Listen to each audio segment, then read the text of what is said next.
Hello and welcome to another exciting episode of the Full Spectrum D&D podcast. My name is Trey. I am Rungren. This is our 20th episode. Yes, it is. And we're still talking about Rick's Guide to Ravenloft. Yes, we are. But we got some more monsters covered tonight. And we're going Cool. to talk a little bit about domains tonight. Specifically, if we were to make a domain, what would we be going for? Right. We've been on this book for about a month now. Maybe a little bit over. Yeah. But I think that's a good amount of time for the amount of stuff that we're going over. Oh, yeah. Before we dip right back into it, I did just want to say thank you, everybody, for 20 weeks. It's been close to half a year now, really, when you count in our breaks for health. But yeah, thanks so much for sticking with us for this half year. Yeah. Thank you. The podcast has continued to go up in views, so it tells me people like what we're doing. Awesome. And we appreciate that. Yes, we do. Thank you. Obviously, both podcasts will probably continue. Rungren and I had our 6-month meeting earlier where I decided I was going to keep him on. So the podcast will continue. Though next week, I think we're going to try for something a little bit more back to basics. Yeah. You and me just hanging out. Yeah. Talking D&D. Have some D&D talk. Also, the studio's getting a little rearranged. So, people may be able to, if they wish, to be able to see our faces and join in on the conversation that way if they like, be able to see who's talking. But that'll be coming. I'm working on it. They already got to put up with my face. Yeah, yeah. With how ruggedly handsome I am. If you want to see his face, there are many, many, many videos on the Full Spectrum channel you can check out. And if you want to see it live, Tuesday nights on Twitch, join us there. We have great conversation. Discord's $1 a month. That's right. And with many rooms, many discussions, some basic gripes all the way to, what's happening in Final Fantasy to Japan. Crazy. Just good conversation, good folks, good people. Yeah, we have a good time in there. Yeah. You know who doesn't have a good time? Who's that? Monsters. See how good that segue was? Perfect. Monsters exist for us to destroy them, right? Yeah. And by us, I mean the players. Mm-hmm. They also exist for the DM to be able to craft a really wonderful story. Last week, we covered just about half, maybe a little over half, of all of the new monsters that are being added into the D&D world with Van Richten's Guide to Ravenloft. And what I would ask you, Rungren, is from last week, we talked about a lot of different monsters, gave a lot of different ideas of how they could be used outside of Ravenloft as well. Yeah. This next one, I think, is going to be a little bit harder to put outside. Okay. Put it that way. And we're just going to dive into these. If I want to remind everybody again, we don't often do content warnings, trigger warnings, but this is a horror book. And if there is one like the flesh monster, I will give you a heads up ahead of time. Yeah. If some of the descriptions could be a little squeamish. So just keep that in mind. This is a horror book. Next book probably won't be horror. Might be horror. Probably won't be horror. And we'll be able to talk about some stuff there. But this next monster is the Priests of Osibus.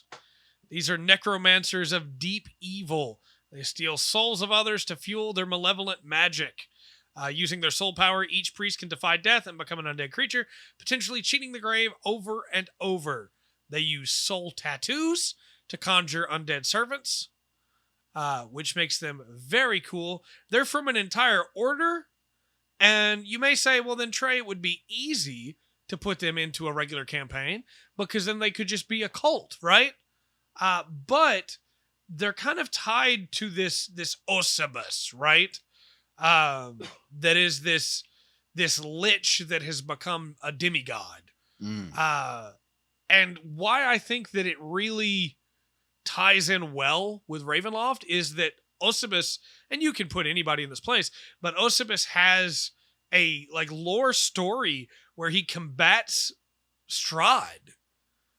Oh. And fights Strahd and nearly is able to win, but falls and perishes, and in his death curses the priests because they weren't good enough to help him win. Okay. To be able to carry on his work and to be immortal as well. A priest of Osibus can't be certain that they will be reborn if they do perish the way they were before when he was alive. Okay. But it could happen, or they could become something completely different because the cycle of death has been augmented for them. Okay. So you have a lot of options for how you want to work with them. But the big thing to keep in mind here is that their storyline is very much tied in with the Dark Powers and with Strahd and everything there, because the Dark Powers are what's keeping them going. And their goal, the Priests of Osibis' goal, has been twisted. There's a whole lore section here, and I'm obviously not giving it the full gravitas, right? Right. Because we have a lot more to cover. But their goal is actually, because they hate Osibis for cursing them, to free Strahd from the mists. Wild. That would be that. Look, I realize that might be their goal. I'm just going to point out, I don't think they thought that through. Right. But yes. You've got more? No, that's the lore for them. Okay. I have traits and everything like that, but this is why I feel like they're intrinsically tied to Ravenloft. Yeah. I mean, you can have some leeway with the backstory. For sure. On that. Like, especially, with like, oh shoot, what is it? Vecna? Yeah. Or, some Vecna in there for sure. Yeah. You could sub some stuff in. I like this idea of them coming back though, because I like the idea of a group.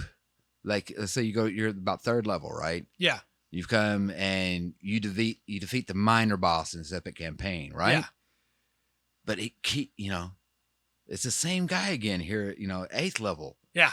At 15th, and because he's in a slightly different vessel, he's slightly, there's something changed. There's something stronger with him each time. It's like, okay, well, you beat me that way. Almost like who's it from the comic? Doomsday. Yeah. From the comic books. So absolutely. like, okay, you beat me that way. Right. This time. Well, because of my rebirth. Yeah. Which I think it works best by far in the Shadowfell. Yeah, absolutely. I think you can move that one out. It's not a problem, but by far it works well in the Shadowfell. But I think over and over it's okay. Yeah. So now I have been born and changed, and that will, you're not going to beat me that way. I'm stronger and better now. Yeah. I'm immune to that now. And speaking of immunities, they're immune to being frightened. So that's handy. Yeah. Makes sense. They have dark vision to 120 feet and have a passive perception of 13. Their tattoos make it where if they drop to 0 hit points, they can roll on the Boons of Undeath table, which we're going to get to in a minute. They die if it receives a boon it already has. Oh. So that's the balance there, right? That's interesting. They're dead for good then. But if it receives a new boon, it revives at the start of its next turn with half its hit points restored. Wow. And it's now undead. To prevent this revival, the tattoo of Osibis on the priest's body must be destroyed. The tattoo is invulnerable while the priest has at least 1 hit point.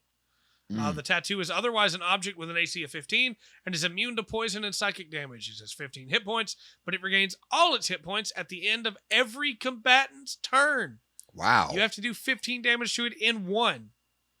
Otherwise, it will heal. What level are they putting this at? What are they?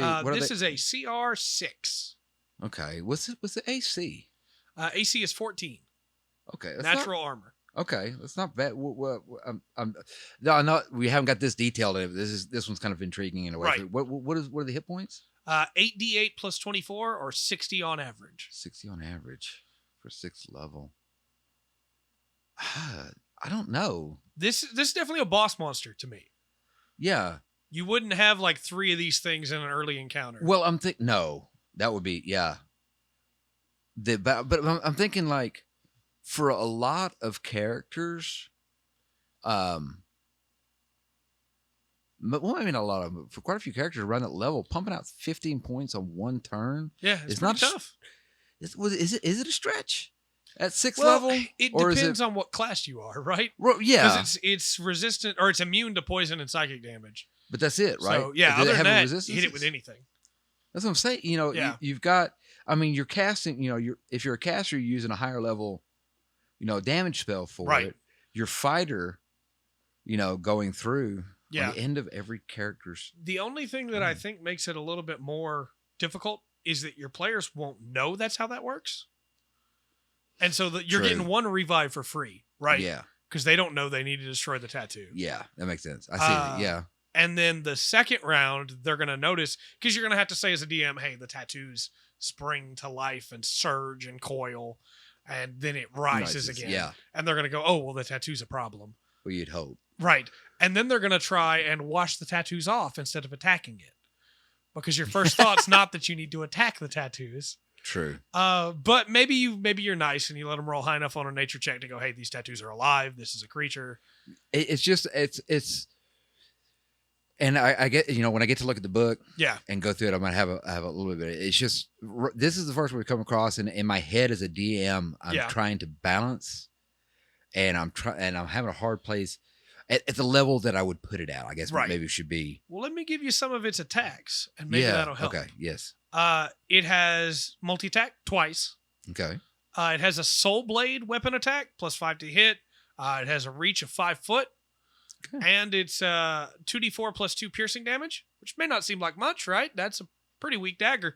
But if it hits a creature, it's paralyzed until the start of the priest's next turn. If this damage reduces a medium or smaller creature's 0 hit points, it dies and its soul is trapped in the priest's body, manifesting as another tattoo. That's pretty stout. The soul is freed if the priest dies. Okay. It has a necrotic bolt with a +7 to hit, range 120. Which does 3d8 +4 necrotic damage. Okay. And of course, it can't regain hit points until the start of the priest's next turn. Right. Necrotic damage. And then it has a bonus action, which is pretty busted. Okay. I like this bonus action a lot. It's called Soul Tattoo. It recharges on a 5 or 6. Okay. The priest touches one of the soul tattoos on its body. The tattoo vanishes as the trapped soul manifests as a shadowy creature that appears in an unoccupied space the priest can see within 30 feet of it. The creature has the size and silhouette of its original body, but it otherwise uses the stat block of a shadow. It obeys the priest's mental commands, no action required, and takes its turn immediately after the priest. If the creature's within 5 feet of the priest, it can turn back into the tattoo as an action, reappearing on the priest's flesh and regaining all its hit points. That's interesting. Immediately after. Yeah, so the priest finishes his turn, and then the soul acts. That's the shadow. That's a small thing, but I actually like that. Yeah, and again, because the shadow can take an action to rejoin itself to the priest and regain all its own hit points, next turn that priest can summon it again. Oh, this thing's gonna be a problem. Yeah. Let me give you some of these boons, because if they don't kill the tattoos, it's gonna keep getting up with a new boon each time, unless it rolls and then it dies. Yeah. Which I think is a really cool way to balance that. One of these is Dread, where any non-undead creature that starts its turn within 30 feet of the priest must succeed on a DC 15 wisdom saving throw or be frightened, which is a really cool thing. It's also like eerie whispers can be heard around the priest. It's how it's flavored, which is really cool. Yeah. Number 2 is Ectoplasmic. It's an otherworldly slime dripping off the priest and fades away moments later.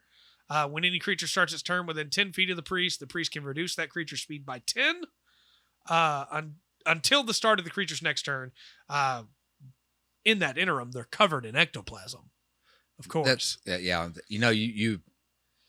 Your smaller, shorter-legged creatures. Yeah, that's gonna be really tough on them. It's not so bad losing 10 feet at 40 or 50, but when you're 25, 10 feet, that's a big chunk. It also has a second ability where, as an action, they can use the slime to make themselves look like any creature that is medium or small. They still retain their own stats, right? But they can look like something else, and it lasts for 8 hours or until they drop back to 0 again. That's cool. Number 3 is Vampiric. When the priest deals necrotic damage to any creature, it gains a number of temporary hit points equal to half the damage, and it increases its speed by 10 feet. Okay. Number 4 is Blazing. The priest slaws off its own flesh, and the skeleton crumbles away, leaving only its skull. Its stat block is replaced by that of a flame skull, but it retains its tattoo of Osibus trait, and all damage it deals becomes necrotic damage. Ooh. Including any of the fire damage that the flame skull would have had. Wow. The tattoo of Osibus now appears carved into the skull's forehead. Wow. Which is really interesting if you have that become the stat block and then it reduces to 0 and you roll again and it gets a different one. Yeah. Spectral, it now appears wraith-like, and its challenge rating increases by 1.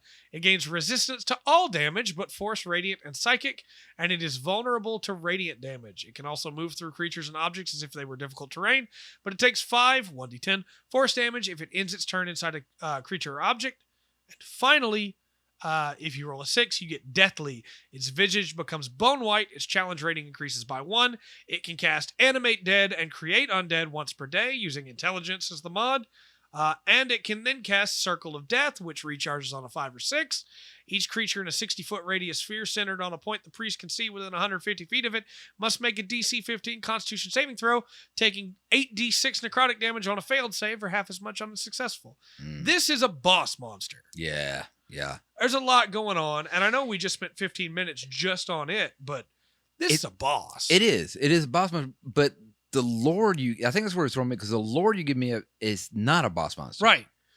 You know? Yeah, it's of just a cultist. Basically. Yeah,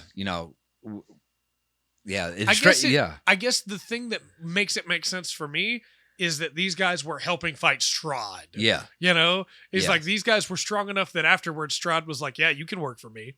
Yes.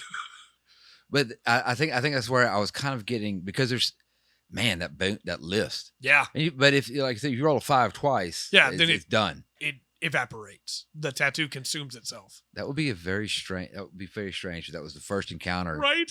That's the way that went. Yeah. That's a really interesting way to do it, for sure. I think that it's weird. It's really weird, but I like it a lot. I do too, and I think I might, on a quick run or something like that, I would be using them as like agents of Strahd. Yeah. In other realms. Yes. Like they've shown up, and like, so if you're in this realm, you know, whatever the lord of the realm is, you know, they have an issue with this priest. Yes. Enemy my enemy type thing. Yeah. It's a really cool monster. Of all the monsters so far, though, I think it's the one I would be most careful. Yeah. At where I put it and how I set up the fight, I think. Well, and because of some of the randomness involved, it's a very difficult monster to gauge. Like you mentioned early on, just with a little bit, that it was tough to put it. Now, knowing everything that you do, I think it's even harder to put it somewhere. Well, the thing that gets me is I know it as a 6th level group with the AC and hit points that's got, that thing's going down in a couple rounds. Yeah. Now I realize if they don't know, you know, and a good 4-round group, you know, could pull off that damage in one. Absolutely. You know, so and hit it a lot. You know, hitting 14. Yeah. Is not unheard of. Right. Is not that hard of a roll. So yeah, it's all that extra stuff that comes with it. The initial creature that you're gonna stab is not that impressive. Right. You know, it's it becomes back end flame skull, and then all its damage becomes necrotic. Yeah. Then you've got problems. Yeah. So next up, we have something a little bit more straightforward. We have Relentless Killers. Okay. These are beings, creatures that have entered into pacts with fiends or other nefarious entities. Their bargains transform them into butchers that exist only to indulge their bloodlusts. These are your slashers, right? Jack the Ripper. Yeah. And yeah, that's what this is for, right? And the first one is a relentless slasher. Fixated on a specific individual or type of victim, it pursues its target with single-minded obsession. Yeah. Strikes in the night, vanishes into the shadow, and infamy that comes with it. Challenge rating is 8. Ooh. It is immune to being charmed or frightened. Okay. It has dark vision for 120 and passive perception of 15. It also has legendary resistance once per day. Okay. It has a shrouded... Yeah, it's pretty tough to kill. Has a shrouded presence. It's immune to any effect that would sense its emotions or read its thoughts, and it can't be detected by abilities that sense fiends. Ooh. Which makes it very good for, like, again, a slasher campaign. Yeah. Of, hey, well, we got to try and find it. You know, we're gonna stake it out all night, and well, it got somebody anyway. How did it do that? Yeah. You know.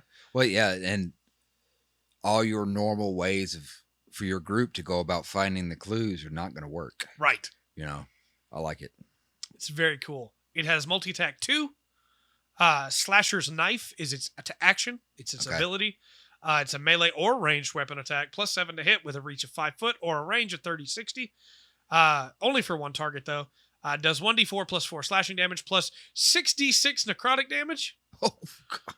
If the target is a creature, it suffers a lingering wound that causes it to take 2d6 necrotic damage at the start of each of its turns. Oh, wow. Each time the slasher hits the wounded target with this attack, the damage dealt by the wound increases by 1d6. The wound ends if the target regains hit points, or if a creature uses an action to staunch the wound, which requires a DC 15 medicine check. Okay. Then it has legendary actions. Oh, my gosh. 3 of them. The first one is that it has Slice, which is a +7 to hit, reach of 5 foot, range 30-60, 1d6 +4 slashing damage. And if it... yeah, that's it. I thought there was something else to that. Read that again, please. Slice, melee or ranged weapon attack, 1d6 +4 slashing damage, with a +7 to hit, reach 5, range 30-60. I missed the +7 to hit. So my brain went, is that an automatic hit? Yeah, sorry. No, I think I just missed it when you went through. I might not have said it either. I was looking for like the extra thing, but it's because it could theoretically do 3 of those back to back. Well, it's also an extra action at the very top of the turn, yeah? Yeah.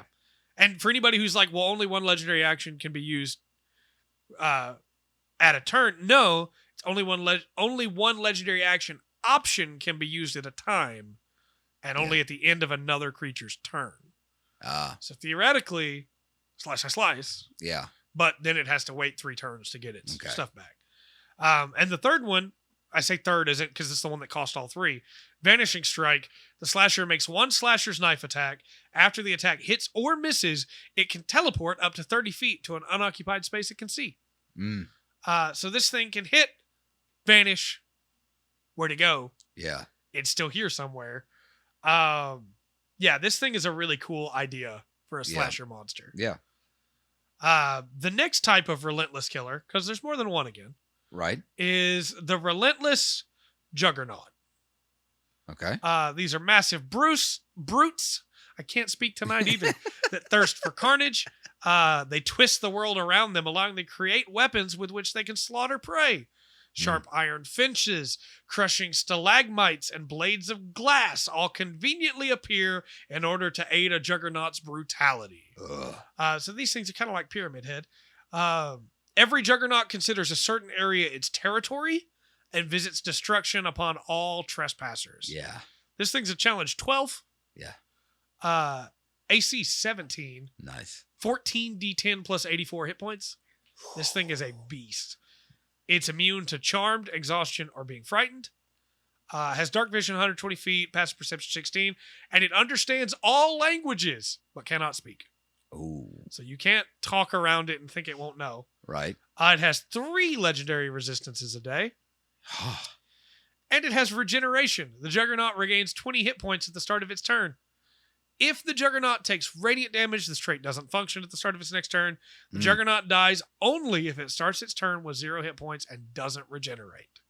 Like a vampire. Yeah. Yeah. Unusual nature. Doesn't need air, food, drink, sleep. Slasher does, though. Interesting. Yeah. Well, the slasher is scary, right? Yes. That's scary in... You're actually will probably be less afraid when you finally get to face the slasher. Right. Right. It's the where is it? Yeah. The Juggernaut is terrifying. Yes. You know, because the slasher, I don't know, there's something like with the slasher, I feel like, I don't know, maybe it's the humanist side of it. That like, okay, now we've got it. We've got a face to it. We've got something we can have. With the Juggernaut, when you see it, that's when the terror really gets up there. Yes. Well, like I said, to me, this is Pyramid Head, right? Yeah. From Silent Hill. This is, he lives here. Well, this is Pyramid. This is Jason Voorhees. Yes, absolutely. You know? He lives here. Yeah. This is his area. Yeah. Don't mess with it. Right. And especially I was like, if you run this in a modern thing, it's Jason Voorhees and Michael Myers, you know? Yep. They grab, all of a sudden, the guy's got the weed eater. What? Yeah. Yeah. Also, I should say it's got a 22 strength. Wow. 22 constitution. Yeah. So it has multi-attack. It makes 2 attacks, and it can replace 1 attack with deadly shaping if it's ready. We'll get to that. Okay. Executioner's Pick is its main melee weapon attack with a +10 to hit, reach 5. It does 2d10 plus 6 piercing damage, and if the target is a creature, its speed is reduced by 10 feet until the start of the Juggernaut's next turn. Literally, Jason Voorhees machete. Yeah. And now you're moving slower because you're hurt. Yes. Very, very cool. This is it is. This is a tough monster. Its second wet melee attack is a fist. Yeah. +10 to hit, reach 5. It's 1d10 plus 6 bludgeoning damage, but if the target's large or smaller, it must succeed on a DC 18 strength saving throw or be knocked prone. Again, Jason Voorhees. Yeah. Punch in. Yeah. Now we get to deadly shaping. Okay. And this recharges on a 5 or 6. If it's available, it can use it instead of one of its other 2 melee attacks. The Juggernaut magically shapes Wait, did you just say in place of one? Yes. Of the other attacks? Yes. Okay. This doesn't take the other attacks. No. Take place of one. Okay. Yeah. It still gets to do both or either. The Juggernaut magically shapes a feature of its surroundings into a deadly implement. A creature the Juggernaut can see within 60 feet of it must make a DC 18 Dex saving throw.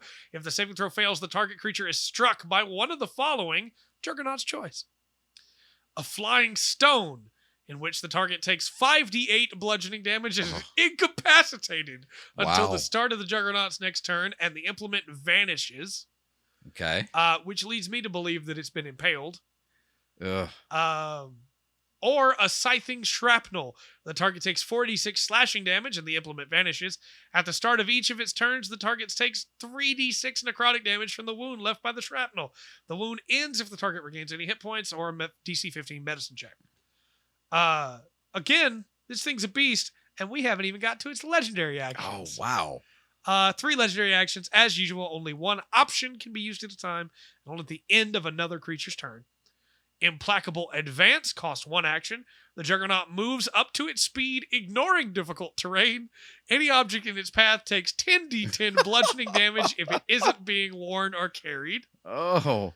And then Rapid Shaping, which costs 3 actions. The Juggernaut recharges Deadly Shaping and uses it. Oh, wow.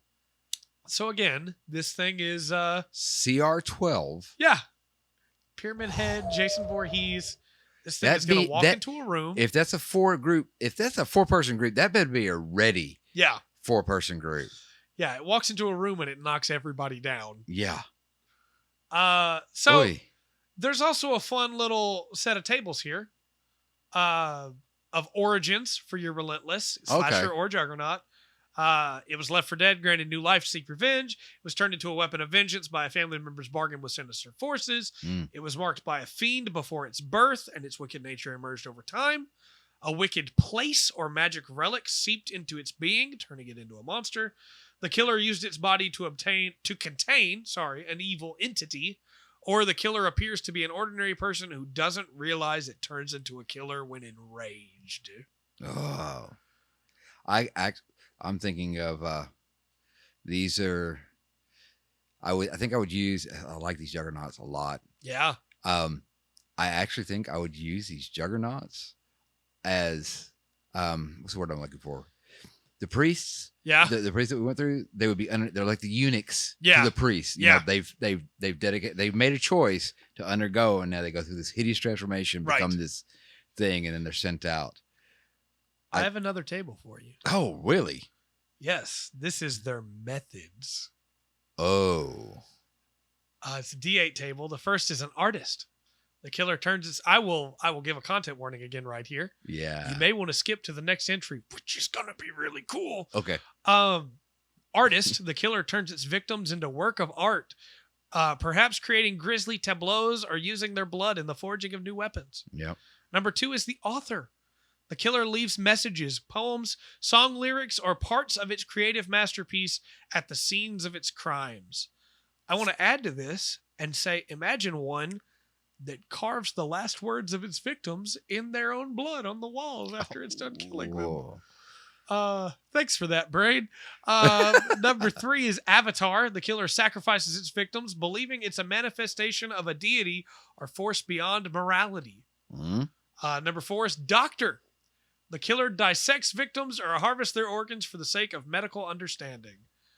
I want to do, and I can't, in my campaign because one of my players is terrified of Plague Doctor masks. Oh, yeah. But I want to do a Plague Doctor Juggernaut so bad that it's just like SCP-049. And it's like, yeah, no, I'm the curse, the thing I need to cure, the disease is life. Yeah. Number 5 is Mask. The killer wears a distinctive disguise, its visage becoming a symbol of its crimes. Okay. Didn't go the way you thought it was going to go. Didn't go Leatherface. Yeah. Number 6 is Penitent. The killer can't help itself from committing crimes and seeks help to thwart its own continuing violence. Number 7 is Ritualist. The killer always attacks the same type of person in the same type of place in the same way. And number 8 is Trophy Taker.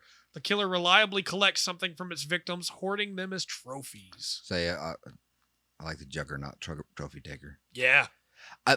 You know, so far in the charts that we've went over, I've been like, yeah, I'd roll on that. Yeah.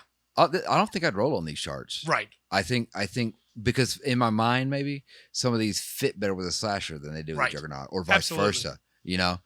Yeah, this first chart, this is probably the first one though that's going to mind. Where, no, I think I would pick and choose through those. Yeah, those are cool. Yeah, really cool. The Relentless are really cool. Next up are the STARSPAWN Emissary. And cosmic horror. Here we go. If you know me, I'm going to show Rundgren this picture real quick. But if you have access to the book, you should look at the picture that's used for the STARSPAWN Emissary because it's very Lovecraftian in the best way. All eyes and mouth and teeth. If you have the Monster Master, what is that? The gibbering mouther. The gibbering mouther. Mm-hmm. Go look at that picture, then add other parts and tentacles in there. Yes. So don't Google that. No. But, so I normally don't read these word for word. I normally summarize them. I kind of feel like I need to read this word for word. I'm going to do the Darkest Dungeon voice. All right. Few understand the full hungry hostility of the multiverse. STARSPAWN emissaries are the fingers of alien realms, digits that tip the scales of reality toward terror. Heralded by the ominous astrological events, these ravenous invaders make worlds ready for unimaginable masters or distant greater manifestations of themselves.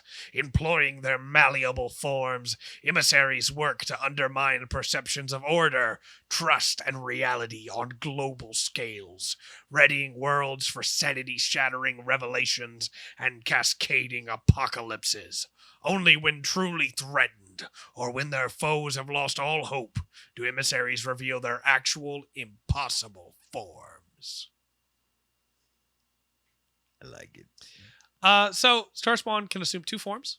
Okay. Lesser form for infiltration, and a greater, physically overwhelming form. To destroy an emissary, characters must reduce each of its forms to 0 hit points, one after another.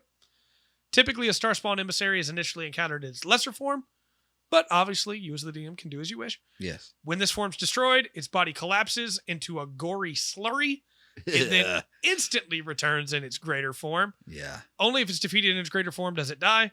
After finishing a long rest, a greater STARSPAWN emissary regains its lesser form if it was destroyed. If you don't kill them both after a long rest, it gets the lesser form back. When it transitions from one form to another, it loses all the traits and actions of the previous form and gains those of the new form. Nothing is shared. And then there's a stat block for both. A lesser form lets it appear as any creature. They have no misplaced pride and are just as readily apparent as people, animals, or anything else. They don't care. The more unassuming, the better. Should it reveal its true form, an emissary appears as a roughly bipedal mass of agitated organs, self-cannibalizing alien orifices, and appendages suggestive of forms it has previously assumed. Whereas the greater form sheds all pretense of being part of a plane's reality and openly mocks it, a destructive titan. This form rises in a 25-foot-tall pillar of violet flesh, amalgamating the meat and voices of every form the emissary has ever mimicked. Manifestations of alien hunger erupt from this horror in waves of ravenous organs and mind-breaking psychic assaults. And if you don't think I'm excited for this, you don't know what tone is. The lesser form is a challenge rating 19. Oh, wow. And that's the lesser form. It is resistant to acid, force, necrotic, and psychic damage, and is immune to being charmed or frightened. It has true sight to 120 feet. Hit points, by the way, is 21d8 plus 147 to an average of 241. Mm-hmm. AC's 19. This thing's tough. Yeah. It has aberrant rejuvenation. When it drops to 0 hit points, it melts away and becomes the greater Starspawn emissary instantly in an unoccupied space within 60 feet of where the lesser died. It still uses the lesser's initiative count, though. So it dies and doesn't get to just immediately act or anything. It has 3 legendary resistances a day. Doesn't need to eat, sleep, any of that fun stuff. 3 multi-attack. Okay. Lashing Maw is a plus 11 to hit. Reach is 15 feet on one target. 2d10 plus 5 piercing damage, plus 3d8 acid damage. Pretty solid. Yeah. It's got a ranged spell attack called Psychic Orb. Plus 13 to hit, range 120 feet. Single creature. 2d10 plus 7 psychic damage. And then it can change shape. It can polymorph into a small or medium creature of its choice, or back into its true form. Its statistics, other than its size, are the same in each form, and any equipment it's wearing or carrying isn't transformed. Okay. And it has 3 legendary actions. The first is Psychic Orb. It can make a Psychic Orb attack for free. That one only costs 1 action. Teleportation Maul costs 2 actions. It can teleport to an unoccupied space it sees within 30 feet of it and can make a Lashing Maw attack, which was its melee attack. Yeah. And for 3 actions, it can target a creature it can see within 30 feet of it and psychically lash at that creature's mind. The target must succeed on a DC 21 Wisdom saving throw or take 8d8 psychic damage and be stunned until the start of its next turn. Wow. And that attack it can take, that second one, that's got a reach of 15, yeah? No, the second one is 120 feet. Oh my gosh. Because that's a spell attack. Is that? Oh no, the melee attack. I'm sorry. Yes, 15 feet. It's a 15 Teleport, 15 feet. Golly. I'll make a quick little DM. Yeah. Thing right here. Do yourself a favor. If you're going to do the Starspawn. Yeah.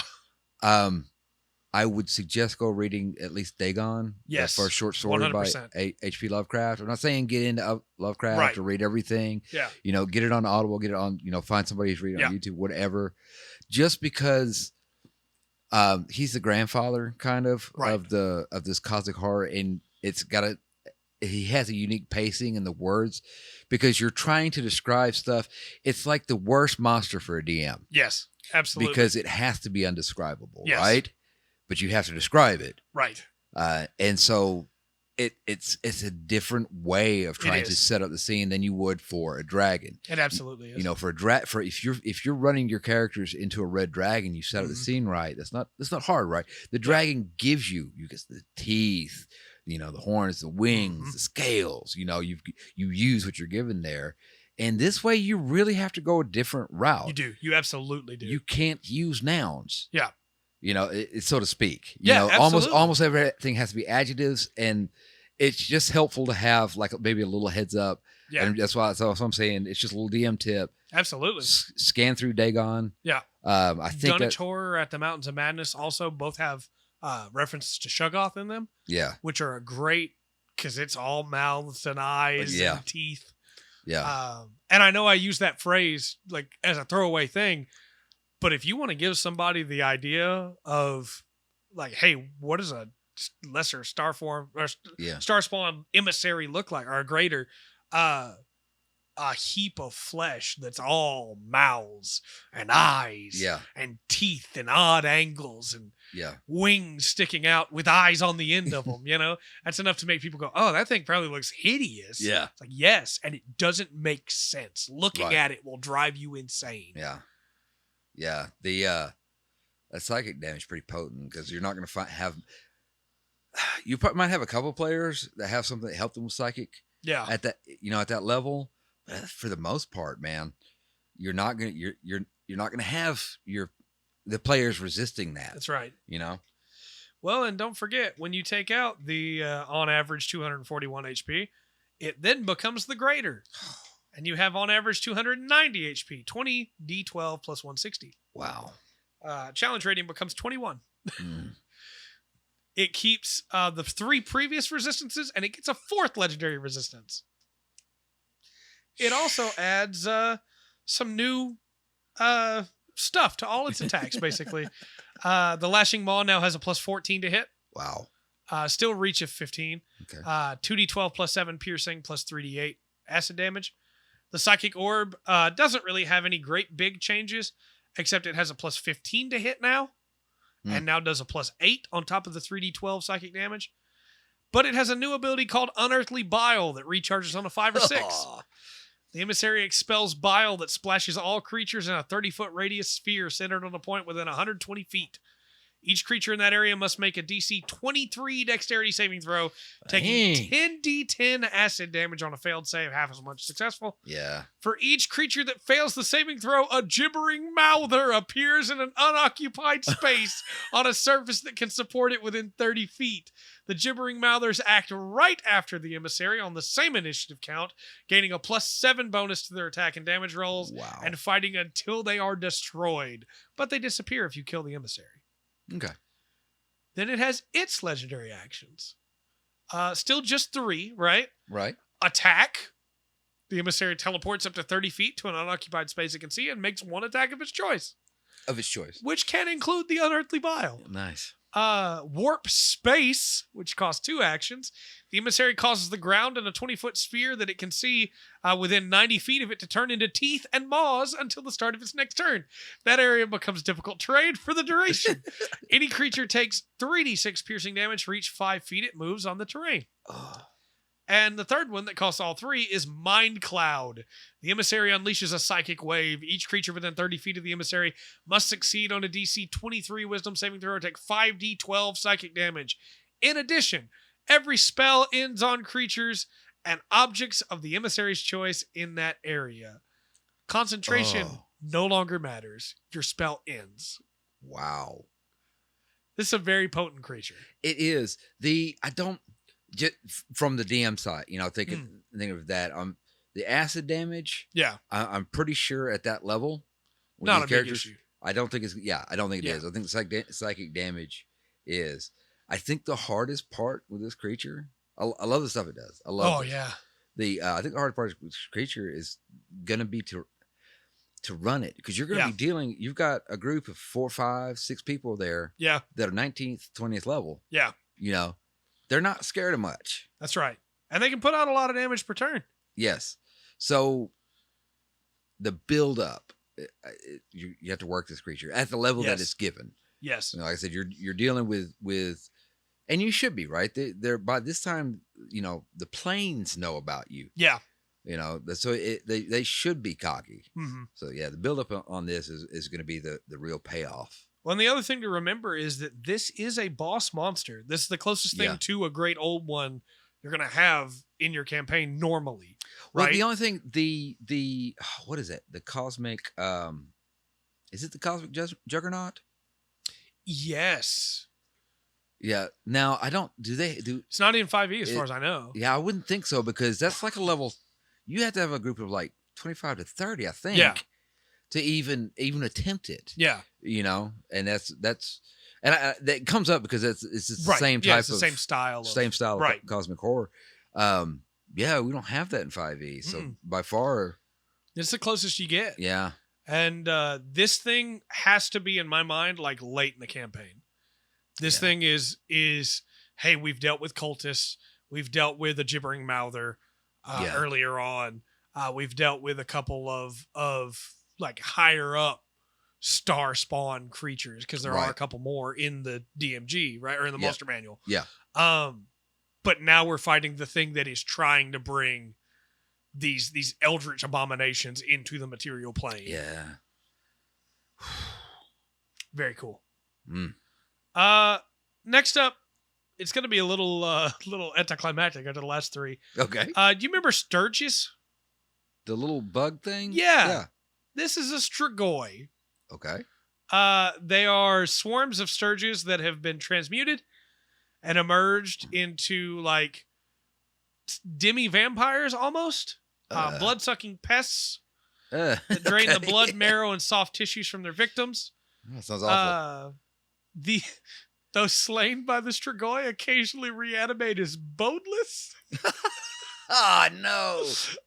Many Strigoi seek ways to return to their former existence while still being compelled to drain living victims. But others will decide to instead just mimic vampires. They will often hide out around vampire settings, situations, and villas. Yeah. And just hang out and drain the life of anybody that gets too close. They're resistant to necrotic. They're a challenge rating 4. Okay.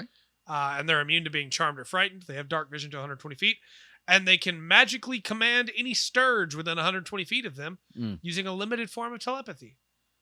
They have a multi-attack of 1 claw and 1 proboscis. Yeah. Is that it? Is it proboscis or proboscis? I don't know.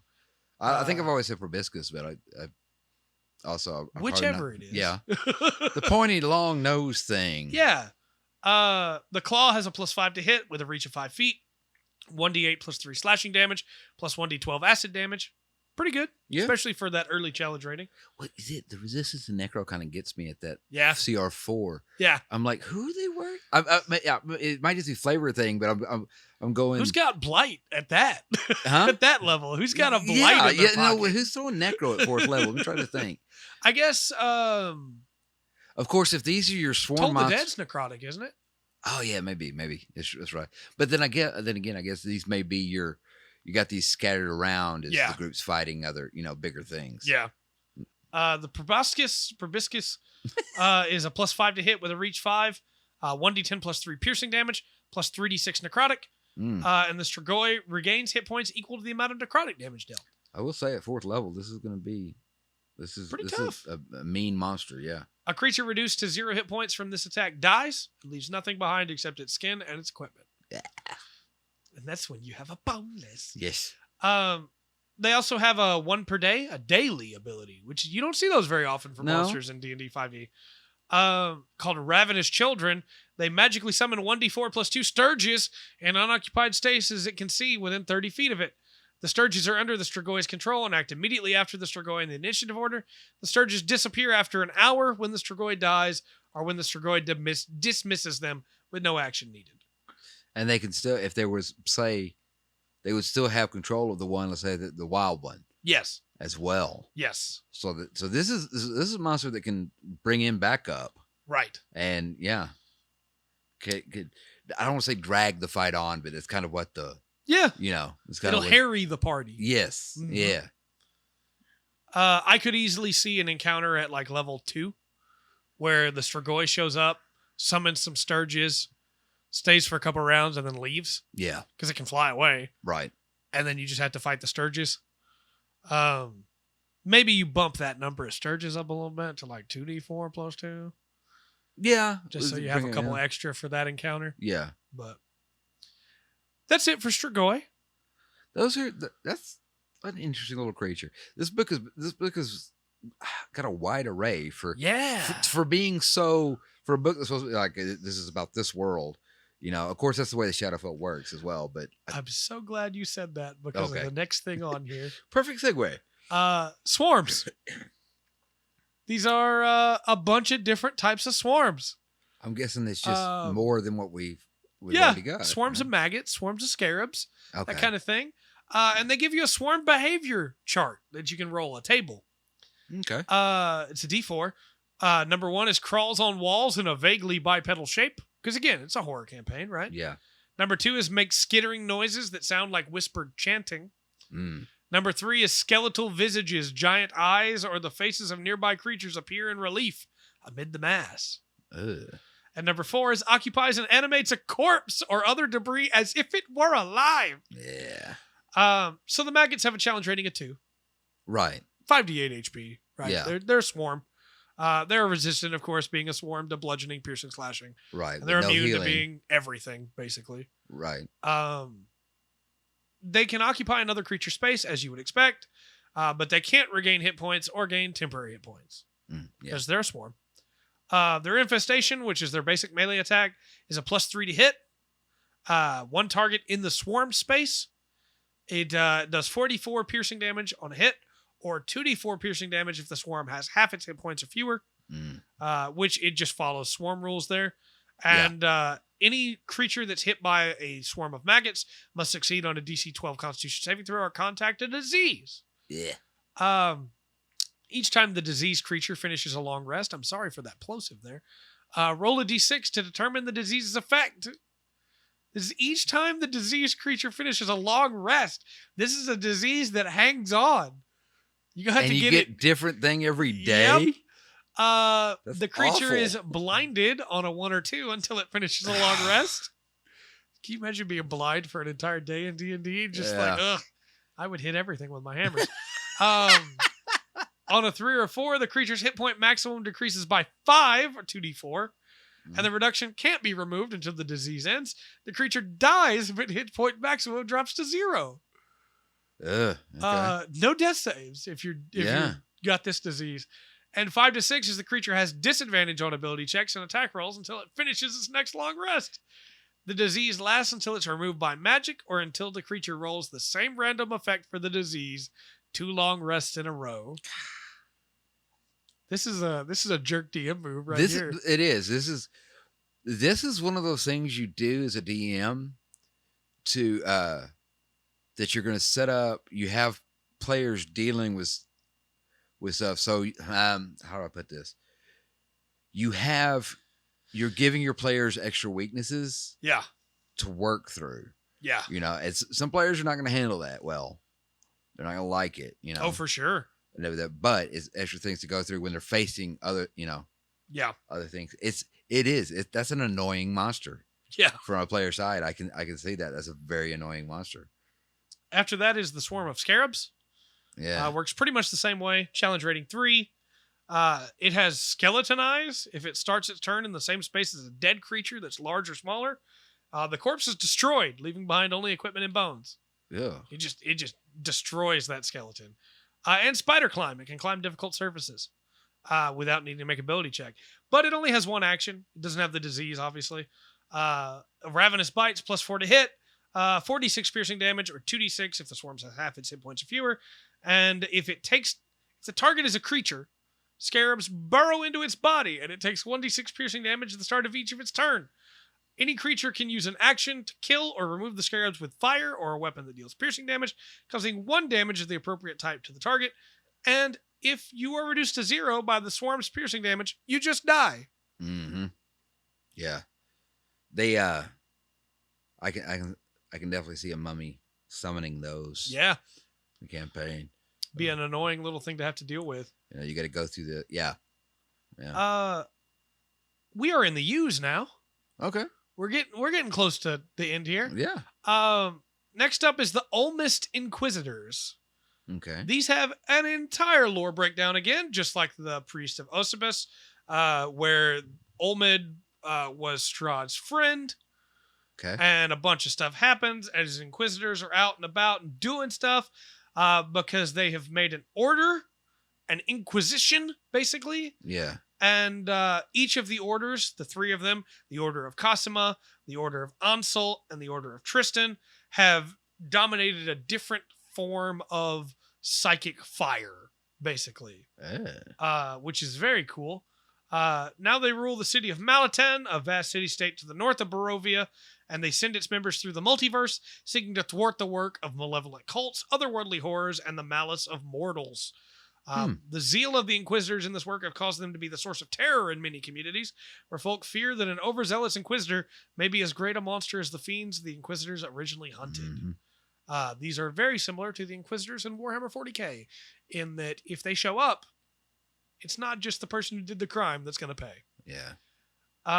The Inquisitor of the Mindfire has a challenge rating 8. I'm going to try and move through these because there's 3 of them. A lot of information that kind of shares. Yeah. Challenge rating of 8. It has multi-attack where it can attack twice with either the longsword or its Mindfire attack twice. It can't choose between the two. Silver longsword, plus 7 to hit. 1d8 plus 4 slashing damage, or 1d10 plus 4 if used with 2 hands, plus 48 force damage. Ooh. Which is, ouch. Yeah. Also, they can target one creature within 120 feet of them for Mindfire. The target must succeed on a DC 15 intelligence saving throw, or take 3d8 plus 4 psychic damage and be stunned until the start of the Inquisitor's next turn. Okay. And it can do that twice, because multi-attack. It either uses the Silver Longsword twice or the Mindfire twice. Interesting. It also can cast psionic spells, and there's a whole list here that includes Arcane Eye, Mass Suggestion, all that fun stuff. Yeah. I have a feeling before too much longer we'll be getting a dedicated Psyker. Yeah. Yeah. I think so too. Also, I just realized how much these are just Grey Knight Inquisitors from 40k. Okay. That's why I said Psyker instead of Psionic. I didn't even think about it. Inquisitor's Command is a recharge ability on a 5 or 6. Each creature of the Inquisitor's choice that it can see within 60 feet of it must succeed on a DC 15 Wisdom saving throw or be charmed until the start of the Inquisitor's next turn. On the charmed target's turn, the Inquisitor can telepathically control the target's move, action, or both. When controlled in this way, the target can take only the attack, Inquisitor chooses the target, or dash action. Oh. It's very potent. Yeah. The Inquisitor of the Sword is also challenge 8. Like I said, a lot of this is shared. It has metabolic control. Thank you. At the start of each of its turns, it regains 10 hit points and can end one condition on itself, providing it has at least 1 hit point. That's a very cool ability. Yeah, I like that ability a lot. It has multi-attack. It can attack twice with its longsword. After it hits or misses an attack, it can also teleport up to 30 feet as a free action to an unoccupied space it can see. The Silver Longsword has a plus 7 to hit. Just exactly the same as on the one of the mind. That's why I said I'm going to roll all 3D in together. Right. Has the exact, for the most part, same spell list, though it has Dimension Door, Fly, and Greater Invisibility as a daily. Mm-hmm. And then as a bonus action, it has Blink Step. It can teleport up to 60 feet. That's 2 teleport. It basically has a Misty Step and this? Yes. Okay. This thing is going to be potent to put down. Yeah. Because it can move around a lot. Yeah, because you don't get an opportunity attack on a... Right. And I think that's why they did that. So even after it attacks, it can teleport, and then as a bonus action, it can teleport again. You're not catching it. The Inquisitor of the Tome is the third one. Still a challenge rating 8. Again, shares a lot of stuff. Multi-attack twice, but this one is more ranged spell attack style. Plus 7 to hit on Force Bolt, range 120 feet. 48 plus 4 force damage. And if the target's large or smaller, the Inquisitor can push it up to 10 feet away. Then it also has a Silver Longsword that it can use. And it can also cast psionics, including Odaluk's Resilient Sphere and Telekinesis. Ooh. It has an Implode, which is a recharge 4 to 6. Each creature in a 4 to 6, by the way, not 5 to 6. Each creature in a 20-foot radius sphere centered on a point the Inquisitor can see within 120 feet of it must succeed on a DC 15 Constitution saving throw or take 68 plus 4 force damage and be knocked prone and move to the unoccupied space closest to the sphere's center. Large and smaller objects that aren't being worn or carried in the sphere automatically take the damage and are similarly moved. Wow. It can just make a psychic explosion. Yeah. That sucks you in. It also has a reaction called Telekinetic Deflection. In response to being hit by an attack roll, the Inquisitor increases its AC by 4 against the attack. If this causes the attack to miss, the attacker is hit by the attack instead. Oh, what a vicious parry. Yep, it gets that once per round as a reaction. Wow. So far, even out of the last podcast, I think if I was going to, I don't think I'd use these guys lightly. Right. I think I'd really put in some thought into these. These would not make a light NPC for me. I'm going to put some backstory, at least for me, into NPCs. Absolutely. But for these, I think I want something deep for the players as well. I'm imagining these being massive jerks early on in the campaign. Yeah. And the party is like, but it can't do anything because this guy's clearly brimming with power, right? Yeah. And all they the may be doing... are like, hey, don't. And you know, maybe they're in a section of town where they're like, yeah, they need to be here. Right. You know, the first thing they do, they see them get rid of a fiend. Yeah. You know? So it kind of puts a quandary there. So I think that's why I think I'd really want to put into some thought. Yes. Because it's easy to make these guys villain, right? You know? Oh, absolutely. But I think they're more gray than that. I think so. I think they'll work better. They think they're the good guys. Yeah, and I think it would work better if your players are wrestling with that, if they're dealing with these guys. I agree. I think that's where they would work strongest. I could see a really fun encounter with the party at like level 15 with one of each of these three at the same time. Yes. That I think would be really balanced because they don't have a lot of AC. They don't have a lot of hit points. Right. You can put them down, but they have a lot of tricks. Yes. And with the three of them together, I think you could have a really fun high-level encounter. Yeah. Yeah. And like I said, I think there's good stories. I agree. In that. You know, you may ally with one of the three. Yeah. You know. I think the Inquisitor to the Sword is probably my favorite. Yeah. Just because I like the idea of hit, teleport, hit, teleport. That is pretty stout. But I think the double the teleport other two are really good too. For 130 and 160. I mean, you're in, the battlefield's covered. Yeah. You know, and that's a pretty stout thing to be able to say. Yeah. You know. Yeah, I like these Inquisitors a lot. Plus, again, like you said, it gives you a lot of options for roleplay. Mm-hmm. Next up are the Unspeakable Horrors. Rundgren. Yeah. How do you feel about something that could very easily be used for biblically accurate angels? I'd be impressed, honestly. Because the Unspeakable Horror is all eyes. It doesn't have the rings. Yeah, it's missing a lot of stuff. But yeah, but I could take this. that put the 6 wings on it and the 2 rings around it. I think you're pretty close. So these are untold half-formed evils lurking among the mists. Yet to be realized imagining of the dark powers or remnants of ruined domains. Mm-hmm. Nightmares that typically manifest as nothing more than impressions, whispers, or vaporous visions that have crawled and gathered and forced themselves together into unique misshapen bodies untethered from the laws of reason or reality. They haunt the misty netherworld between the domains, or they might slink forth into other realms to slake unnameable hungers. You can make your own, by the way. They give you a little deal of like, customize a horror.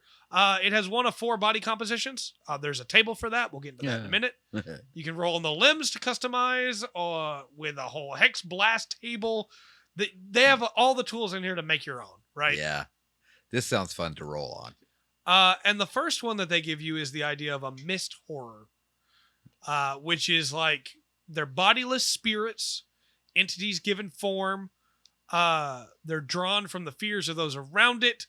They might look like a combination of a wolf with snake eyes or a drowned giant that looks like your estranged family member. But after 1d4 rounds outside the mist, they lose cohesion and collapse back into harmless vapor.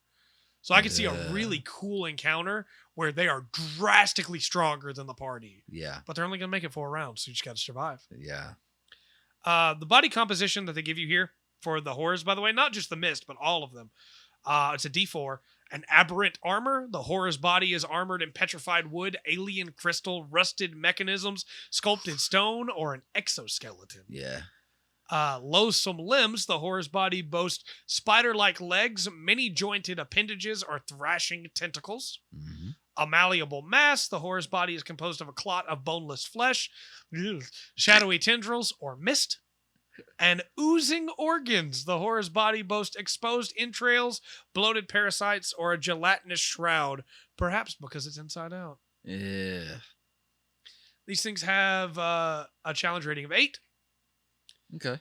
They are formed by the mist, which means that their trait in the stat block is dependent on which of the 4 forms they are. Okay. If they are malleable, then they have amorphous. They can move through any opening at least an inch wide. If they are an oozing organ style, then they have bile body. Any creature that touches this horror or hits it with a melee attack takes 1d10 acid damage. Yeah. If it's a loathsome limb type, then it has relentless stride. It can move through the space of another creature. And the first time on a turn that it enters a creature's space, that creature must succeed on a DC 16 saving throw or be knocked prone. It has 2 multi-attack with limbs, which are a +8 to hit, 3d10 plus 5 bludgeoning damage, or it can use a Hex Blast. The Hex Blast is recharging on a 5 or a 6, and it expels necrotic energy in a 30-foot cone. Each creature in that area must make a DC 15 Constitution saving throw, taking 7d12 necrotic damage on a failed save, or half as much on a successful one. We got some 12-sided damage dice here? Yes. Get to roll some 12s. And there's a hex table. Oh, okay. So what type of Hex Blast does it have? A Beguiling Hex, which makes it where anything that fails the save takes 6d10 psychic damage and becomes incapacitated. A Bile Hex, where anything that fails the save takes 7d8 acid damage at the start of each of its turn until another creature uses its action to scrape or wash off the bile. Is it a Petrifying Hex, where if you fail that save, you take 4d6 necrotic damage and you're restrained as you begin to turn to stone? You repeat the saving throw on the end of your next turn, and on success it ends, but on a failure, you're petrified, and only greater restoration or something of that level can save you.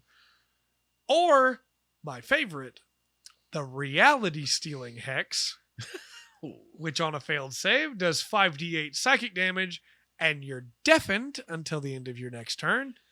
And if you fail it by 5 or more, you're also blinded. So all of a sudden, you don't know what's going on.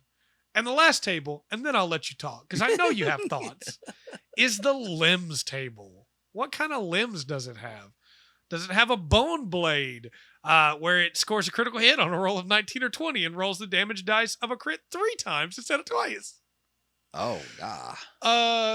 Does it have a corrosive pseudopod, where the limbs deal an extra 2d8 acid damage? Ugh. Does it have a grasping tentacle, where when it hits a creature, they're also grappled with an escape DC of 16, and it can only have 1 creature grappled at a time, thankfully? Yeah. Or does it have a poisonous limb, where all the piercing damage is now bludgeoning, and if it hits a creature with that limb, it must 15 Constitution saving throw or take 2d6 poison damage and be poisoned until the end of its next turn? First of all, there's just a few of these that are going to be disgusting. Yes. Yeah. If you roll notes to get ready to describe that. Yes. Really, I don't have much to say.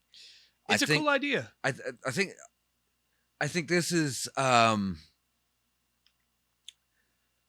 this can be thrown in anywhere. Yes. It could be an alchemical creation. It could be summoned from a fell ritual. Yeah. Or it could have just crawled out of the mist. Yes. And it's just this weird randomness that comes to it, right? I don't know. Obviously, to me, I'm not thinking boss or anything. Right. I'm thinking, but you're going to pass these things. These things are here. Yeah. Because of. Yes. They're grabbing around it. I think it would go well. I think I would change up a little bit with the STARSPAWN. Yeah. Like as you come into where it is, these are these are signs of it. These other things that have gathered together. Yeah, I agree. Strange horrors. I don't know, man. It's there really is there's so much that comes to mind that's not Shadowfoot. Like underwater. I could use this. Some kind of strange sea cucumber, deadly sea cucumber, or starfish. Yeah. There's just a lot with this one. Yeah, there really is. And I really like the idea of Sleepy Town in the middle of nowhere, and it comes out of the woods. Yeah, this, Yeah. you know, it's what? Yep. What are we facing here? Maybe summoned by an aggravated druid because the lumberjacks in town have been cutting down too many trees. Yeah. And it comes out only on nights when the moon is full and the mist is risen, you know? We have 3 more. Okay. And this next one is the Vampiric Mind Flayer. That's not a new one. No, it's a Mind Flayer given more, right? Yeah. But the Vampiric Mind Flayer, it was in 3.5, I know. it was in Spelljammer. Yeah. Spelljammer came out. It was shoot, because if the lore is the same, they're like Mind Flayer outcasts. Yes, they are, but they tied it back into Bluetspur here. Okay. And so the madness. Right. Okay. In this one, when the Elder Brain was degenerating and needed to find a way to survive, it made some of the Mind Flayers become vampires, basically. It fed Mind Flayer tadpoles blood to force them to become vampires. And when they tried to come back, it stalled it, but it wasn't a cure. And so they were not so much completely cast out as much as just, hey, you didn't work. Yeah. You're a failed experiment. Right. You know? They're actually kind of beautiful in a way. They remind me a lot of the Demogorgon. Yeah. Granted, I still haven't seen Stranger Things, but I own a monster manual. Yeah. It's different. It is. But I think it's kind of beautiful in its ugliness, right? Yeah. Challenge rating 5. Okay. Has spider climb. Right. Sunlight sensitivity, just like a vampire. 2 claw attacks, or 1 claw attack and 1 tentacle attack. Mm-hmm. The claw attack is a +7 to hit, 1d8 plus 4 slashing damage, plus 3d6 necrotic damage. Again, at a challenge rating 5, that's a lot of necrotic damage. Yeah. The tentacles, +7 to hit, 1d6 plus 4 piercing, and if they hit, the creature has to make a DC, or no, they're just automatically grappled. I'm sorry. Then it's a DC 15 to escape. They have Drink Sapience, where they target one creature they're grappling, and if the target is not able to pass a DC 15 Wisdom saving throw, they will take 4d6 psychic damage and gain a level of exhaustion. The Mind Flayer regains a number of hit points equal to the psychic damage dealt. Nice. And of course, if they're reduced to 0 by that psychic damage, they die. Yeah. They also have a bonus action called Disrupt Psyche. The Mind Flayer, it recharges on a 5 or 6. The Mind Flayer magically emits psionic energy in a 30-foot radius sphere centered on itself. Each creature in that area must succeed on a DC 15 intelligence saving throw or be incapacitated for 1 minute. The incapacitated creature can repeat the saving throw at the end of each of its turns, ending the effect on itself on a success. If this thing incapacitates the entire party and everybody keeps failing their saves, it just gets to feed on them. Yeah. And fully heal. And the look and feel of it, like what it is, because it looked kind of malformed. Yeah. All that is a little bit different than the second edition ones. Because the second edition, I mean, they still look like Mind Flayers. Right. You know, they still had the tentacles. They definitely went for a different physical appearance. Yeah. Because in second they had different colored skin. Right. You know, was the way you did differentiate them. This thing's kind of a terrifying thing to run into at early levels. Yeah. You need to have a pretty good int to be able to. Well, man, if that catches the group in a hallway, yep, they can't spread out. You know, it's also resistant to psychic and necrotic, which again makes me believe that at some point we're going to get a psionic. Yeah, because there's not a lot of psychic damage that the party can do, but we'll see. Also, it has language telepathy 120 feet, but it can only project emotions. It can't use words. Yeah. Yeah. I'm imagining a situation where one of these is stalking the party and it's projecting forward its hunger. Yeah. And it's just constantly in their minds and there's nothing they can do about it. You should go for a long rest. You don't rest well. Yeah. I feel like I was made to write horror campaigns because my mind just immediately goes to some places. Speaking of some places, All right. This creature can also go there. That joke worked better in my head. This is the were-raven. They're secretive, cautious lycanthropes that try to blend into society and subtly oppose evil. This is not a new one either. This is cool. Well, it's new to fifth edition. New to fifth edition, right? Obviously, but yeah. They're avowed foes of malevolent beings. They're stalked by wicked forces. Knowing this, they rarely reveal their hybrid forms. Nevertheless, folktales tell of eerie raven-winged figures who appear prior to disasters and share mysterious prophecies. Yeah. Such stories are true in a way, as where ravens tread, evil pursues. I'm pretty sure in second edition, they had PC rules. Yeah. For the were-raven. They kind of do here too, right? Cool. It's not like full on, but I could take this for anybody. Okay. And just slap this on. Because it's not like their stats aren't insane. Their challenge rating's only 2, right? In most situations, you're not ever going to be fighting this thing as a good party. Right. Because it is a good creature. It has a speed of 30 in humanoid form, which is normal. Again, like I said, I could take this, slap a PC on it, and be fine. Yeah. 10 foot of... I'm sorry. Speed is 30 in the humanoid form. It's 10 foot in flying speed in the humanoid form. Oh. 50 foot fly speed in the raven form. Okay. 30 foot movement speed. 50 foot fly speed in the hybrid form. Yeah. The way that's laid out is kind of confusing to read. Yeah. But it has both forms. Or 3 forms, sorry. Yes. Mimicry, like a kinku. Yeah. It can copy any sound that it's heard. And a creature that hears the sounds can tell if they're imitations with a DC 10 Wisdom Insight check. It has regeneration. It regains 10 hit points at the start of each of its turn. If it doesn't take damage from a silvered weapon, then it will continue to regenerate. It can only die if it has taken damage from a silvered weapon. Yeah. And is at 0 hit points when its turn comes around. Yeah. In the humanoid or hybrid forms, it has multi-attack, which is 2 weapon attacks, one of which can be with a hand crossbow, but both cannot. Okay. It also has a beak attack if it's in raven or hybrid form. The melee for the beak is +4 to hit, 1d4 plus 2 piercing damage. In hybrid form, if it's a humanoid form, the target must also succeed on a DC Constitution saving throw or be cursed with were-raven lycanthropy. Okay. The were-raven and other words are tough to say back to back. The short sword that it has in humanoid or hybrid form is a +4 to hit with 1d6 plus 2 piercing damage. And the hand crossbow, also humanoid or hybrid form, is a +4 to hit with a 1d6 plus 2 piercing damage. And it has change shape. It can polymorph into a raven humanoid hybrid or into a tiny raven or back into a humanoid form. And its stats, other than its size and speed, are all the same. And any equipment it's wearing or carried isn't transformed.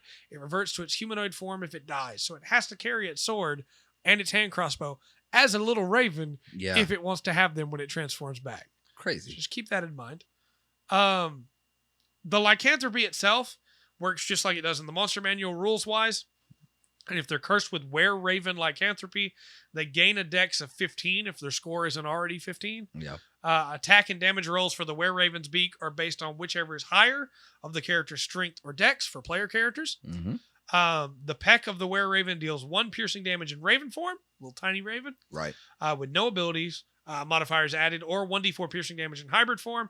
And this attack carries the curse of were-raven lycanthropy. Yeah, and don't lower your player's score if your dex is over 15. Yeah, don't do that. Yeah, I can see the party coming up on one of these, dying on the ground with a sword through it and pecking one of the players. Yeah, not even meaning to do it, just... Yeah, or maybe meaning to, like it knows it's dying and somebody's got to carry it on. Power. Yeah, for what's coming. Yeah. I could see a really cool campaign where you have werewolf, like the alpha wolf that we talked about before, right? Right. You have the loup-garou. Yeah. And somebody in the party gets bitten by a werewolf. Somebody in the party gets bitten by a were-raven. Yeah. Somebody in the party gets bitten by a were-rat. And you just like, I don't know what there's a fourth one I know, but Well, is you it where get tiger, bear, boar. tiger, bear. Just have a whole party of lycanthropes. Yeah. Trying to solve this problem. And if they can kill the loup-garou, they all get cured. Right. You know? Yeah. I'm glad they didn't. Here's the thing. They've got a lot of new, cool stuff in here. Yeah. But as far as the classic vampire and classic werewolf, it's there. Yeah. If you and they haven't forgotten those classics. Exactly. And if you know those stories, then you can do these worlds. You know? Oh, yeah. You know, if you know the old Wolfman movie, yeah, it works like that it does. Here. You know, they remember those rules. The silver, garlic, the things like that. slasher, you know? Yeah. They've got all of this stuff in here that is homages to every type of horror in such a cool way. Yeah. Yeah. Making a supernatural Jack the Ripper. That's a really cool idea. Yes. And for our last monster in this book, we have to talk about Zambinos. Yeah. So yet again, I will give content warning if you have a problem with Zambinos. Yeah, I don't understand why they would, because I mean they go out on the ice, they run around, they come back, the hockey game starts again. No. You're thinking of Zambonis. Oh. Those probably aren't as scary. Well, I don't know. It depends. I'm sure there's a hockey player somewhere that's horrified of them. True. Well, we're going to talk about the undead. Okay. So just a heads up on that. Among the undead, a lone zombie is not much, right? Right. But that's not where the horror of these comes from. A throng of zombies will douse a forest fire with their own ashes or march into a dragon's maw until the monster chokes. In the course of their relentless marches, zombies might suffer all manner of trauma, potentially reducing them to masses of crawling limbs, infecting them with terrible diseases, or crushing an entire horde into a single rotting titan. I don't think these ones are new either. No. I think this is from, I remember this. Yeah, these are... Which is cool. Yes. Westmarch specifically had some really interesting zombie stuff that I think is coming back here. That's cool. There's a whole zombie apocalypse table here. Yeah. And there's a lot of zombie stat blogs. That's cool. Among the apocalypses, right? Dark fantasy, disaster horror. There's 4 on this table. The first one is a twisted wish. Causes those affected by healing magic and potions of healing to rise as zombies. Ooh. Number 2 is overwhelming magic reanimate zombies again and again as swarms of limbs and torsos. Number 3 is a Githyanki unleash zombie plague spreaders to scour mind flayers from a world. Yeah. You just happen to be caught in the crossfire. Yeah. And number 4 is the seals containing an underground zombie horde fail, releasing ancient zombie clots. Yeah. I think zombies are a really effective monster. Yeah.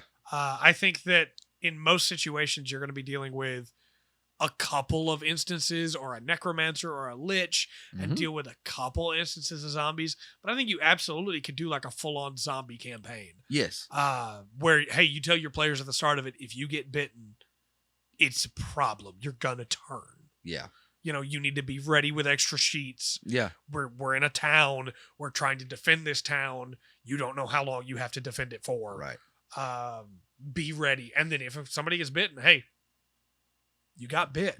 Yeah. You have 5 rounds, 10 rounds, whatever you want to decide. Yeah. Until you die and become undead. Yes.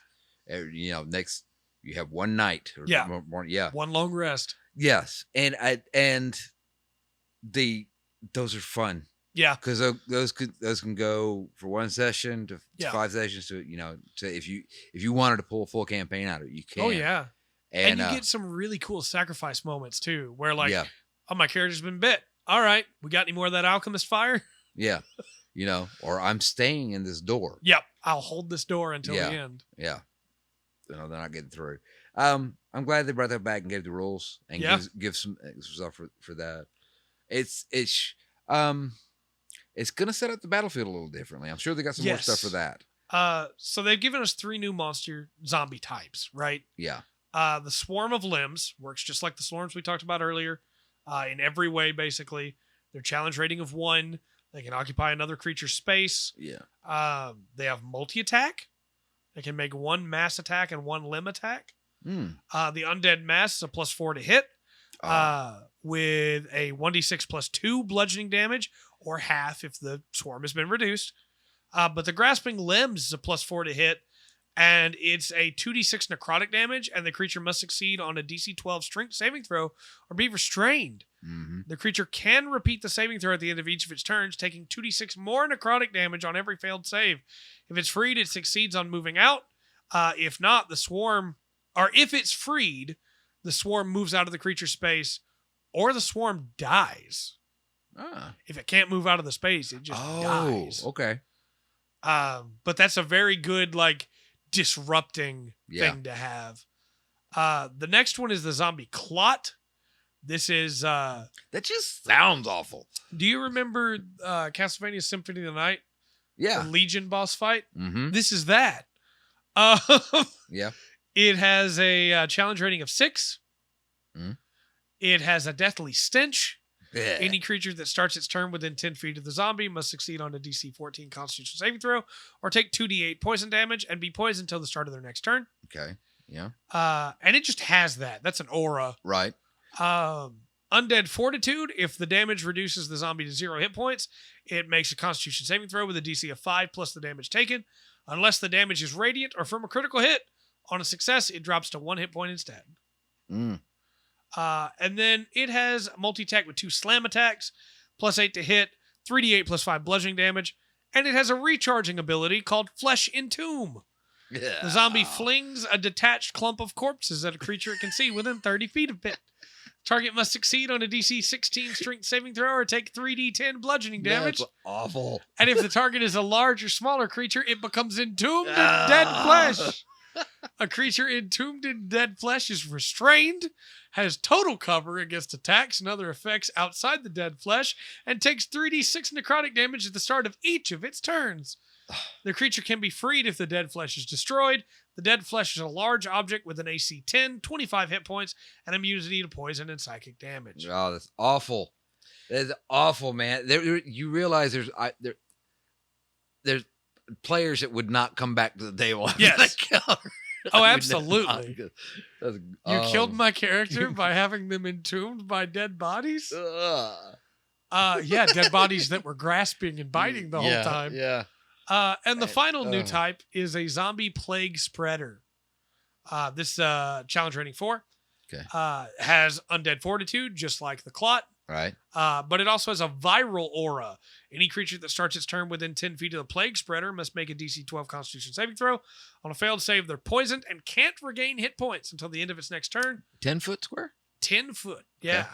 On a successful save, the creature's immune to the plague spreader's viral aura for 24 hours. It has 2 slam attacks that are +5 to hit with 1d6 +3 bludgeoning damage, +2d8 necrotic damage. And the plague spreader has a daily. It releases toxic gas in a 30-foot radius sphere centered on itself. Each creature in that area must make a DC 12 Constitution saving throw, taking 4d6 poison damage on a failed save, half as much on a success. Mm-hmm. And any humanoid reduced to 0 hit points by this damage dies and rises as a zombie 1 minute later. The zombie acts immediately after the plague spreader in the initiative count. God, these 3 may not seem like that big of an addition, but when you add them in with the regular zombies, yeah, it really does change up the battlefield a lot. Yeah. It gives you a lot more to do. It does. And I think a thing to remember when you're running zombies is that the real threat is not the 6 zombies that you brought to the field. It's the NPCs that will become more zombies if the players are not able to protect them. It's the persistence of the fight. It doesn't end. That's right. You know, when a lot of times in D&D, you have your encounter, and you go through and you fight, and you get to the end, you finish that fight. Right. You know, you're going to collect if there's anything to collect, you get it. Yeah. Blah blah blah. Go through that with it. You know, if you're doing the zombie thing, that's not the way you run it. Right. You know, they more keep coming through the doors. That door got opened. More keep coming. I think you can have a great situation, too, where the clot tries to break down a wall. And while the party's trying to stop that, the plague spreader's coming up from another side, getting ready to blast that everywhere. And Well, see, I like, they get into a safe spot from the clot, right? Yeah. This big thing, bam, bam, finds out it can't get in. It separates itself, just falls to pieces. And they all come in. They all start crawling. Yep. Yeah. Good. I'm glad that they expanded out that zombie because you can. That's fun. Oh, yeah. Right. And it's hectic and it's rough for the players and they may die, and all the good stuff about D&D. Yeah, that's cool. I'm glad they did that. That's a nice ending on the monsters. I agree. A good classic zombie Day of the Dead. Hey, we got rules you can really bump up with the zombies. That's cool. Yes, I like it. So just like last week, as we close out our monsters here, and honestly, as we close out this podcast, it's an hour and a half in. Yeah. What was your favorite monster? I think the one I'm most intrigued by right now is the that Juggernaut. Yeah. It's very good. Very cool. I think I could scare the crap out of people with that guy. Right? Or I do, because you're gonna be inefficient. Yeah. At first, and that's that. Nothing. I don't think anything will get players panicking and going through character sheets and looking at stuff and rechecking their character than when they cast old tried and true or swing old tried and true. Yep. And you know what? That's not working. Yeah. This time. He's just fine. Yeah. Now you've made him angry. It's that moment in, what is that first? When they fire the shotgun at Jason Voorhees and he takes the full burst of the shotgun and just moves forward just that one shoulder that he moves forward to show he's about to keep coming forward. Yeah. And the panic in the Ranger's face as it's just like, that did nothing. Yeah, it's 100%. Yeah. Well, for me, I want to say the STARSPAWN, right? The Emissary. I really do. Yeah. But I think my favorite are the Inquisitors. They're good. So much you can do with those Inquisitors, man. From any monster that we've gone over in this whole list is where I can go, okay, for role playing purposes. Right.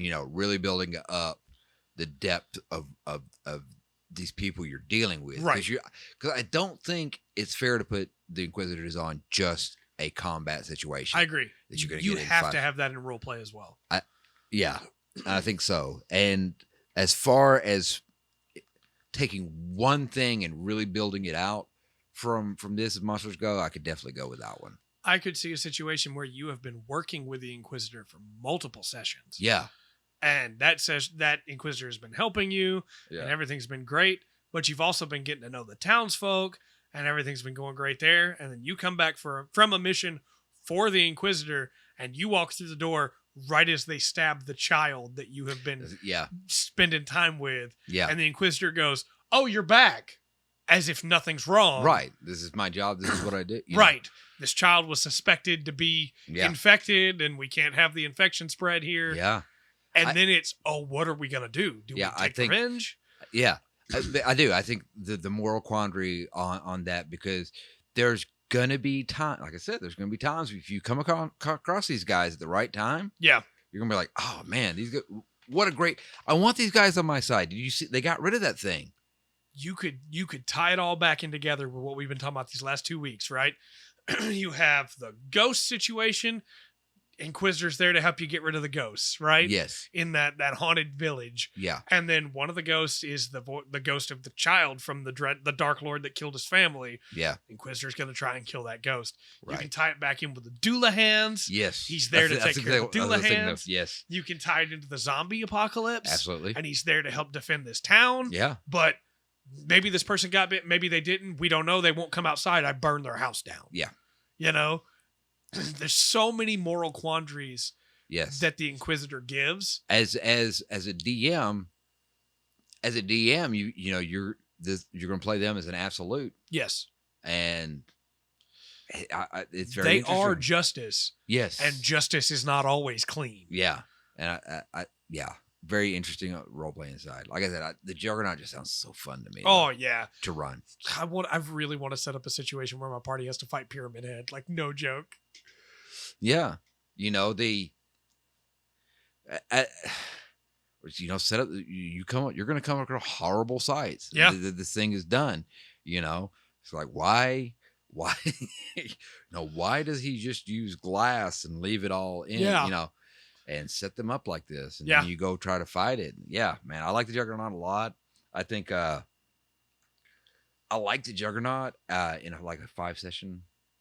Everybody make a fifth level. You're probably going to end up maybe around 8th level. Right. In there to do some stuff. And that's the quest cycle goes over tracking this thing down. And then when you get to it, or skill, I think it'd be a little bit higher level than that. I think it's 12. Yeah, because that thing's tough. Yeah. But yeah, I really like Juggernaut. I think the idea of the one shot with the relentless slasher as well. Yes. You're hunting this thing. Yeah. Once you get to it, it doesn't have that much health really. Yeah. It's got some cool stuff it can do. It might be a problem for a couple rounds, but you're probably going to take it down. But the fun is the investigation. Right. Getting up trying to to find it. Yes. So. Yeah. Man. Still so far, Hanging On is my favorite book that they put out for 5th edition. So my favorite one so far for sure. Yeah. I'm gonna stand by that. Like I said, and get the hard copy here before too much longer. Yeah. Sit down. Well, what we might do then, because we had said we were going to talk about making our own Domain of Dread. Yeah. But we also have been covering this book now for 5 weeks. True. And I'd kind of like to just get to chill with you a little bit next week. Okay. When you get your book in, maybe then we'll go back over it and go, hey, do the domain. Let's make our own Domain of Dread now that we've both had some time to just look over everything. And I will. Or what could be really fun is maybe we both come with a different idea for a Domain of Dread and have to try and sell it to the other one. Well, I've got just for some reason I want to do one with a tower. Yeah. Yeah, as a simple one. And I'm not going into it. When I get the book, I'll really try to detail it up and everything. But I like the idea of the tower, and that's the mist comes up to the base of the tower. Oh yeah. This is a very small realm. Yeah. But the Lord, there's still a Lord. Yeah. In Shadowfell, still granted the power by the mist and everything. But yeah, once I get the book and really dig into it, I think it'd be really fun to do like a little short, like I was saying, like almost like a pitch it to each other, but where it would be, hey, it's not going to be fully filled out, but you could take either one of those pitches and you could do a full campaign from them, Yes. Because again, one of the goals with this campaign was to make it where people could easily have some resources available. Yeah. And to be able to say, hey, I want to make a Domain of Dread, but I don't know how. Instead of us doing the whole process of making it, which maybe that's cool. Yeah. Maybe it's not, give us some feedback. We're going to have a couple weeks probably at least before we do that. But I think it'd be really cool also just be like, hey, I spent like 2 hours on this in my free time because I wanted to make it. Yeah. Here's my Domain of Dread. I think that way because I think people are going to have their own thing and just are going to need the sparks. I think that would be a good way to do that. I will say now too, tell me what kind of horror you want me to do. Oh, I don't know. If you don't tell me, viewers, I'm going to do cosmic. Well, okay. But if you tell me, if we don't get a suggestion on that, here's what I think. How many we got? How many? Because they gave a list. Yeah. Yeah, it's like 8 types of horror. Yeah, we got a D8. Oh, I like that. So we'll roll at the end of one podcast. Yeah, we can roll at the end of next week's podcast. That'd be really fun. See what we're gonna build. Yeah, I like that. Okay, cool. We'll do that then. I don't think I've got anything else. I'm kind of keeping up with D&D for anything new coming out. Like I said, I don't want any spoilers for this book at all. Right. So we're kind of in that lull too, from right after a book comes out. Yeah. So there's really any new news to report. Maybe that might change by next week. Maybe D&D will have something. We'll have something thrown into the discussion about what might be coming out. I know I know Mysteria has been mentioned quite a bit. Yeah. And I also know that there's been a lot of the old D&D cartoon. Yeah. They making some noise. Bringing the acrobat back. Yeah, and talking about, are they doing a world where you basically say, okay, well, yeah, I was at work and then, we all went to a theme park. We got isekai'd. Yeah, they do. I don't know. I'll look into that because that would be fun. Yeah. I'm old enough. I watched the cartoon when it came out. So. Loved it. It was a fun cartoon. Yeah, I had my issues with it, but it was a fun cartoon. Oh yeah. Why was that beholder green? And don't get me wrong, I'm not saying beholders can't be green. Yeah. But surely this is your cartoon talking to, you want that beholder to be your classic beholder brown, right? Yeah. Or like a shale gray. Something, yeah. But no, it's just lime green. I will say the ending touched me when I was a child. It got to me. I was like, oh my gosh. I'm not gonna spoil it for anybody. But the ending is not. It's not what you expect. No, sure. it really did. Yeah. Wow. All right. Well, this has been another podcast. We have finished, for the most part, Von Richten's Guide to Ravenloft. It's our first book that we've covered on the podcast. Yeah. And it's been really fun to go through it. Absolutely. I was really happy getting to show all that stuff to you. Yeah. If we do start doing the video, I'll need to have a book, physical book, instead of D&D Beyond, so I can show it to the camera so people can see the cool stuff. But let us know your thoughts on our coverage of this book, what you'd like to see us do different for the next one, anything like that. And let us know what your domain of dread would be as well. Yeah.